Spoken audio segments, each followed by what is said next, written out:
అనంతపురం జిల్లా అనంతపురం రూరల్లోని Prasannaipalli railway gate వద్ద నాయక్ నగర్ ఎక్స్టెన్షన్ వద్ద two town CI Kranthikumar, SI Rushender Babu ఆధ్వర్యంలో శుక్రవారం సాయంత్రం 4 గంటల నుంచి 6:30 గంటల వరకు వాహన తనిఖీ నిర్వహించారు.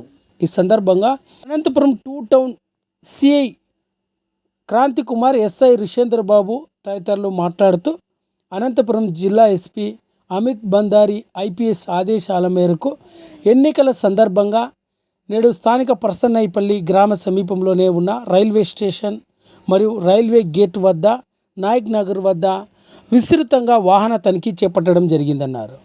ముఖ్యంగా ఎన్నికల సందర్భంగా ఓటర్లను మభ్యపెట్టేందుకు మద్యం, నగదును తరలిస్తుంటారని వాటిని అన్నింటినీ అరికట్టేందుకే నేడు వాహన తనిఖీ చేపట్టడం జరిగిందన్నారు.